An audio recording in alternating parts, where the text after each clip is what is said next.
எத்தனை காலம்தான் ஏமாற்றும் நாட்டிலே, சொந்த நாட்டிலே, இந்த நாட்டிலே, இன்ப நாட்டிலே, தமிழ்நாட்டிலே என்ன வேணாலும் பேசிக்கலாம். அது எம்ஜிஆர் பாட்டு.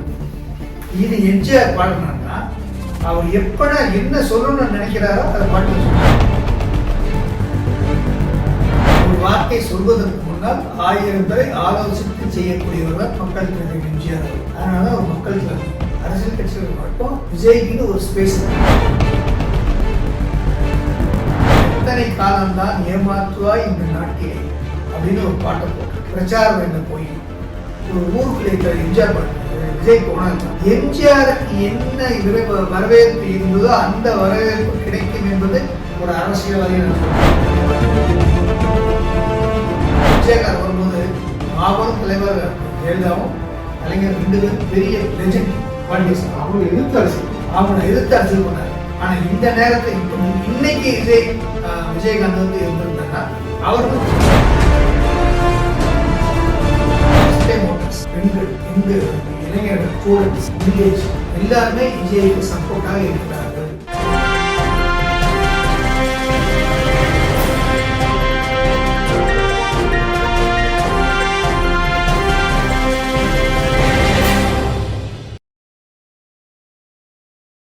சிசிஎன் மீடியா நேயர்களுக்கு இனிய வணக்கம். தமிழக அரசியல் நிலவரம் குறித்தும் அகில இந்திய அரசியல் நிலவரம் குறித்தும் நம்முடைய விரிவாக கலந்துரையாட வந்திருக்கிறார் அரசியல் விமர்சகரும் முன்னாள் சட்டப்பேரவை உறுப்பினரும் மருத்துவர் ஸ்ரீதரன் அவர்கள். வணக்கம் சார். அதாவது விஜய் தாவேக தலைவர் ஒரு அறிக்கை வெளியிட்டிருக்காரு, ஒரு பரபரப்பான அறிக்கை. அது ஒரு பக்கம் பார்த்தீங்கன்னா ஈரோடு கிழக்கில் வந்து நான் போட்டியிடல அப்படின்னு சொல்லிட்டு, இன்னொரு பக்கம் பார்த்தீங்கன்னா வந்து எத்தனை காலம் தான் ஏமாற்றுவார்கள் இந்த நாட்டிலே, சொந்த நாட்டிலே அப்படின்னு சொல்லிட்டு ஒரு அறிக்கை. திமுக மீது கடுமையான ஒரு கண்டனத்தை தெரிவித்து ஒரு அறிக்கை. நீட் தேர்வு குறித்து என்ன சொன்னீங்க, இப்போ என்ன சொல்லிட்டு இருக்கீங்க என்ன அப்படின்னு சொல்லிட்டு, நீங்கள் தான் வந்து செய்யணும், தேர்தல் ஒரு பேச்சு இப்போ ஒரு பேச்சா அப்படின்னு சொல்லிட்டு ஒரு அறிக்கை வெளியிட்டிருக்காரு. அதை பற்றி என்ன சொல்றீங்க? திமுக 67, 74, 21, 22 எம்ஜிஆர் வெளியே வந்தோடனே, எம்ஜிஆர் கட்சி ஆரம்பிச்சு எம்ஜிஆர் கட்சி விட்டு நீக்கிட்டு வெளியே வந்தோடனே மதுரை முத்து எல்லா ஜாம்பவன்றும் திமுக அவங்க ஒவ்வொரு பேச்சும் வந்து அவ்வளவு வந்து ஒரு ஆக்ரோஷமாகவும் உத்வேகத்தில் இருக்கக்கூடிய பேச்சாளர் திராவிட எல்லா பொறுப்பாளர்களும் மேடை பேச்சாளர். அதாவது இவங்க வந்து எப்படி தேர்வாக கடைசிடுவாங்க, இது ஒரு கூட்டம். எம்ஜிஆர் பின்ன ஒரு விசிலடிச்சான் குஞ்சுகள், ரசிகர் கூட்டம் சொன்னாங்க. ரசிகர் கூட்டம் கூட சொல்லலை, விசிலடிச்சான் குஞ்சுகள். இது தேட்டரில் கைத்தட்டுறது தான் கரெக்டாக இருக்கும், இது அரசியல் பண்ண முடியாது அப்படின்னு சொல்லி எத்தனையோ பத்திரிகையாளர்கள், எத்தனையோ அரசியல் விமர்சகர்கள்லாம் கருத்துக்கள் சொன்னாங்க, எத்தனையோ இதெல்லாம். ஆனால் ஒரே விஷயத்தில் தீர்க்கமாக இருந்தார் எம்ஜிஆர். ஒரு நல்ல ஆட்சி, ஒரு ஏழைகளுக்கான ஆட்சி, ஏழைகளுக்கான பங்களிப்பு கொடுக்க வேண்டும் அப்படின்னு தெளிவாக இருந்தார். ஒரே நோக்கம் தான், பல நோக்கம் கிடையாது. அந்த தெளிவு விஜய் சொல்லுவாரு, தெளிவா இருந்தார். அதாவது நீ என்ன வேணாலும் சொல்லிக்கோ, ஆனா பாமரனும் சந்தோஷமா இருக்கும். முடிஞ்ச அளவு நான் என்ன கஷ்டப்பட்டனோ அதை நீங்கள் கஷ்டப்படக்கூடாது அப்படின்னு சொல்லும்போது யோசித்தான் நமக்கான தலைவர்.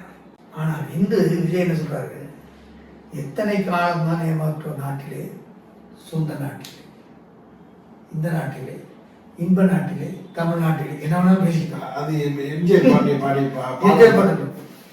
இது எம்ஜிஆர் பாடுனா அவர் எப்ப என்ன சொல்லணும்னு நினைக்கிறாரோ அதை பாட்டுல சொன்னார். அதுக்கு ரிசர்ச் பண்ணார், அதுக்கு மெனக்கெட்டார், அதுக்கு உழைத்தார். என்ன வார்த்தைகளை போட்டால் மக்கள் மன்றத்தில் போய் நிற்கும், அதை நம்மளால் செய்து கொடுக்க முடியுமா என்று யோசித்து அதை செய்ய முடியும்னு சொல்லிட்டு தான் நினைச்சிட்டு தான் அதை தீர்மானிச்சுட்டு தான் வந்து சொன்னார். அதனால எதையுமே ஒரு வார்த்தை சொல்வதற்கு முன்னால் 1000 முறை ஆலோசித்து செய்யக்கூடியவர் மக்கள் தலைவர் எம்ஜிஆர் அவர்கள். அதனால ஒரு மக்கள் தலைவர் சொன்னாங்க. அரசியல் கட்சிகள் மட்டும் விஜய்க்குன்னு ஒரு ஸ்பேஸ் இருக்கு, மாற்றமே இல்லை, ஒரு நல்ல ஒரு வாய்ப்பு இருக்கிறது. அதை சரியான முறையில் பயன்படுத்த வேண்டும் என்பதுதான் எதிர்பார்ப்பு. சரியான முறையில் பயன்படுத்தவில்லை என்றால் அவர் காணாமலே போய்விடுவார். அரசியல் வந்து ஒரு பெருங்கடல். இது கடலில் கரைத்த பெருங்காயமாகிவிடும். ஆனால் அதற்கு அரசியல் என்பது லேசான காரியம் கிடையாது. ஆனால் அவர் எடுத்துக்கின்ற இந்த அறிவிப்பு நல்ல அறிவிப்பு, நல்ல யோசித்து எடுத்த அறிவிப்பு. ஆனால் அதே மாதிரி செயலை காட்ட வேண்டும். அறிக்கை மட்டும் விட்டா சொல்றேன். அதே மாதிரி நீங்க அறிக்கை மட்டும் விட்டுட்டு அடுத்த வாரம் நீங்க செயலை காட்டுக்க ஒரு ஒரு டிசிஷன் போங்க. அது இம்பாக்ட் வேற மாதிரி இருக்கும். இல்ல சார், இப்ப அறிக்கை விடுறாரு, களம் வந்து உனக்கு தயாரா இருக்கு. ஈரோடு கிழக்கு என்ன அந்த களத்துல வந்து போட்டிருந்தா அது எல்லாமே எதிர்பார்ப்பாங்க. இன்னும் அரசியலாக சொல்றேன், எத்தனை காலம் தான் ஏமாற்றுவாய் இந்த நாட்டிலே அப்படின்னு இப்ப அறிக்கை விட்டுட்டு அடுத்த வாரம் ஈரோடு தேர்தலில் வேட்புமனுவை தாக்கல் பண்ணிட்டு எத்தனை காலம்தான் ஏமாற்றுவாய் இந்த நாட்டிலேன்னு ஒரு பாட்டை போட்டுட்டு அந்த தொகுதிக்கு விஜய் போனார்னா அதுக்கு வரவேற்பு எப்படி நான் நினைச்சு பாருங்க. நான் போட்டியிட மாட்டேன்னு சொல்லிட்டேன். நீங்க போட்டியிட்டு நீங்க எத்தனை காலம்தான் ஏமாற்றுவாய் இந்த நாட்டிலே அப்படின்னு ஒரு பாட்டை போட்டுட்டு பிரச்சார வேண்ட போய் ஒரு ஊருக்குள்ளே எம்ஜிஆர் விஜய் போனார்னா எம்ஜிஆருக்கு என்ன வரவேற்பு இருந்ததோ அந்த வரவேற்பு கிடைக்கும் என்பது ஒரு அரசியல்வாதியை நான் சொல்றேன். அதே மாதிரி பேசணும். எத்தனை காலம்தான் ஏமாற்றுவாய் இந்த நாட்டிலே அப்படின்னு தான் அந்த தேர்தல் பரப்புரை டாபிக்கை ஓபன் பண்ணணும். அடிக்க கைத்தட்டு. இதுதான் பாலிடிக்ஸ். இப்படித்தான் அரசியல் செய்யணும். மக்களின் உணர்வுகளை மதித்து அறிந்து புரிந்து அதை பிரதிபலிக்க வேண்டும். ஒரு வில்லன் வந்து ஹீரோ அடிக்கிறான்னா படம் பார்க்க அவன் அடிக்க முடியாது. ஆனால் அந்த ஹீரோ அடிக்கிறத ஹீரோ மாதிரி இவன் உணர்வான். இவன் உணர வேணும். அதே மாதிரி எம்ஜிஆர் முதலமைச்சர், என்டிஆர் முதலமைச்சர். அது மாதிரி நீங்கள் வெறும் அறிக்கை மட்டும் விட்டுருந்தீங்கன்னா இந்த காலத்து அரசியல்ல வேலைக்கே ஆகும். எல்லா ஃபீல்ட்ல வந்து எலெக்ஷன் கேம்பெயின் பண்ணல, சோசியல் மீடியாலையும் பிரிண்ட் மீடியாலையும் கேம்பெயின் பண்றாங்க பாருங்க மாதிரினா அப்ப இது யூஸ் ஆகும். இப்ப நீங்க களத்துல போய் சார் நீங்க தலைவராகிட்டீங்க, பல்லு விளக்காம ஒருத்தருப்பான் சார், அவன் கூட உட்காரணும். நீங்க உட்காந்து ஒரு டீ குடிக்கணும். வாப்பா 2 டீ சொல்லுப்பா, கருப்புசாமிக்கு ஒரு டீ, விஜய்க்கு ஒரு டீ.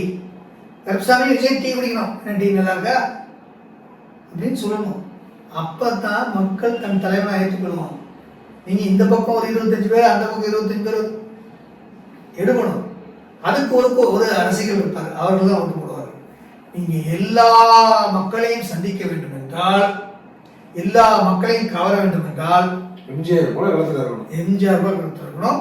அதற்கு உங்களுக்கு அருமையான களம் அமைந்திருக்கிறது. விஜயகாந்த் வரும்போது மாபெரும் தலைவர் ஜெயலலிதாவும் கலைஞர் 2 பேரும் பெரிய லெஜெண்ட். அவங்களை எதிர்த்து அரசியல் பண்ணாரு. ஆனா இந்த நேரத்தை இப்ப இன்னைக்கு விஜயகாந்த் வந்து இருந்திருந்தாங்கன்னா அவர் தான் சீஃப் மினிஸ்டர். எந்த மாற்று கருத்து முடியாது. அன்னைக்கு அவர் களம் ரொம்ப இறுக்கமாகவும் டைட்டாகவும் இருந்தது. இன்னைக்கு களம் லூசா ரொம்ப சாதகமா இருக்கு. இல்ல விஜய் எப்படி பயன்படுத்துகிறாருன்னு தெரியல. பயன்படுத்தல அட்டஸ்லாம் போயிடும், ஜெயிக்க முடியாது. அதனால நீங்க வந்து களத்துல வந்து நின்று நடக்கணும். சும்மா சரியான நேரத்துல தவறான முடிவெடுப்பவர்கள் லிஸ்ட்ல வந்து விஜய் வந்துட்டாரா தேர்தல் நேரத்துல அது சொல்ல முடியாது. அதாவது ஒவ்வொரு கட்சியுடைய தலைவர்களுக்கும் அவர்கள் என்ன மனக்கணக்கு போடுறார் என்பது அவர்களுக்கு நன்றாக தெரியும். ஏன்னா அவர் வந்து 200 கோடி ரூபா ஒரு படத்துக்கு வர்றவர் வேண்டான்னு சொல்லிட்டு அரசியலுக்கு வராருன்னா அதெல்லாம் பார்ப்பார். ஆனா எது எப்படி இருந்தாலும் தமிழ்நாட்டு அரசியலும் சரி, தென்னிந்திய அரசியலுமே எடுத்துங்க, சவுத் இந்திய அரசியலுமே சரி, நீங்க எவ்வளவு பெரிய மாசிரிக்கா இருந்தாலும் அரசியல் என்று வந்துவிட்டால் நீங்கள் அடித்தட்டு மக்களிடம் சமணங்கள் போட்டு உட்காந்து டீ குடிச்சு டிஃபன் சாப்பிட்டு சாப்பாடு சாப்பிட்டு அவர்களோடு நெருங்கி பழகினாத்தான் நீங்கள் வந்து ஒரு பெரிய தலைவராக ஒரு மக்கள் தலைவராக எமர்ஜாக முடியுமே தவிர இல்லை என்றார். ஜெயலலிதா வந்து நடிகையாக இருந்தாங்க, அவங்களுக்கு ஒரு இது இருந்தது. ஆனாலும் அவங்க மக்களிடத்தில் வந்து சிரிப்பாங்க, லேடிஸை பார்த்து சிரிப்பாங்க, கிள்ளுவாங்க, அவங்க பிள்ளைகளை பார்த்து அப்படியே தூக்கி விடுப்பாங்க. போட்டோ எடுத்துக்கணுமா வா அப்படின்னு சொல்லி போட்டாங்க.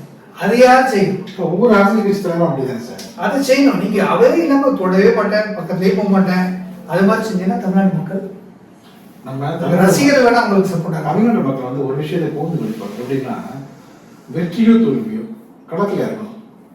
அதாவது வந்து நீ போராடி தோத்துக்கும், ஆனா வேடிக்கை மட்டும் பாக்குறவங்க என்னைக்குமே தமிழ் மக்கள் ஒரு இன்னொரு விஷயம், ஒரு உண்மையை நம்ம மறைக்கக்கூடாது. நான் பார்த்ததில்லை, எல்லா தலைவர் எம்ஜிஆர் பிறகு விஜயகாந்த் சொல்றது, பெண்கள் மத்தியில், யங்ஸ்டர்ஸ் மத்தியில், இளைஞர்கள் மத்தியில், 40 வயசு 45 வயசு உள்ள ஆண்கள் மத்தியில் விஜய்க்கு அமோகமான வரவேற்பு. எல்லா கட்சியிலும் பதறுவதற்கு என்னன்னா, எல்லா கட்சியுடைய மகளிரும் விஜய் வந்து கரெக்டா போனார்னா அவர் பின்னாடி போயிடுவார். அதுல மாற்றமே கிடையாது. அவருக்கு எல்லாமே சாதகமா அமைந்திருக்கிறது. சூழ்நிலையும் சரி, தேர்தல் களமும் சரி, தேர்தலுடைய எதிர்பார்ப்பும் சரி, தேர்தலுடைய வெற்றிடமும் சரி, எல்லாமே சாதகமா அமைந்திருக்கிறது. இது வந்து பொருத்தமான டைம்ல ஒரு அரசியல வந்திருக்காரு. ஆனால் இதை சரியா பயன்படுத்தலைன்னா இனி ஒரு சந்தர்ப்பம் இது போல அமையாது. ஃபர்ஸ்ட் டைம் ஓட்டர்ஸ், பெண்கள், இளைஞர்கள், ஸ்டூடெண்ட்ஸ், மிடில் ஏஜ் எல்லாருமே விஜய்க்கு சப்போர்ட்டாக இருக்கிறார்கள். மாற்று கருத்தே இல்லை. இதுல மட்டுமல்ல, மற்ற கட்சியுள்ள மக்கள், மற்ற கட்சிகளுடைய இளைஞர்கள், மற்ற கட்சியுடைய பெண்கள், மற்ற கட்சியுடைய ஸ்டூடெண்ட்ஸ் எல்லாருமே விஜய் பின்னாடி வர்றதுக்கு ரெடியா இருக்காங்க சார். எப்படி சொல்றீங்க? 10 பேர் பேசுறேன், அந்த 10 பேரை சொல்றேன். நான் 10,000 பேருக்கு பேசுறேன். அவர் 10 பேருக்கு பேர் வச்சிருக்கேன். இந்த 10 பேருடைய சொன்னதை வச்சு நான் சொல்றேன். ஒரு கலாயிலும் நீங்களும் தலைப்பட்டு நான் கேட்கிறேன். ஒண்ணு இல்லை, நான் டிபேட் முடிச்சுட்டு இந்த டிபேட்ல வண்டியில் வந்துட்டு இருந்தேன். அப்போ அந்த டாக்ஸி டிரைவர் தான், என்ன சார் டிபேட்டு அப்படின்னா, இந்த இதுதான் டிஎம்கே வர்சஸ் ஏடிஎம்கே தான் டிபேட். சார் நான் உங்கள் டிபேட்லாம் பார்த்தேன் சார், நீங்கள் எப்படி வேணாலும் பேசுங்க சார். நான் ஒன்றுமே பேசல. யாருங்க? என் கூட பிரியன் ஜேர்னலிஸ்ட், அவர் வந்தார். அவர் டிஎம்கே 12 பேர் கேட்டுருக்கோம். இல்லை, அவர் மூத்த பத்திரிக்கை வந்து நான் சொல்கிறேன், உண்மையாக நடந்தது சார்.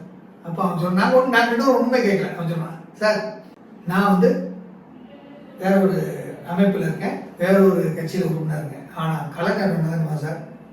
விஜய் தான் சார். அவர் விஜய் ரசிகர் இல்லை, வேற கட்சிக்காரர். சொல் கலைஞர் கொடுத்தாரு. எப்படி பாதிப்பு சொல்கிறேன்? இல்லை சார், பெண்கள், லேடிஸ் எல்லாருமே சொல்கிறான் சார். இதே விஜய் மட்டும் எல்லா கூட்டணி வச்சு எல்லா சின்ன சின்ன கட்சியெல்லாம் கூட்டணி சேர்ந்தா அவர் தான் சீஃப் மினிஸ்டர் சொல்கிறான். அப்படி இல்லையா? இல்லை, எல்லா ஏடிஎம்கே அதெல்லாம் வச்சு ஒரு டெப்டி சீஃப் மினிஸ்டர்னு வச்சு வந்தாருன்னா அந்த கட்சி தான் சார் ஆட்சி வரும். ஸோ விஜய் யாரோட கூட்டணி வைக்கிறாரோ அந்த கட்சி ஆட்சி.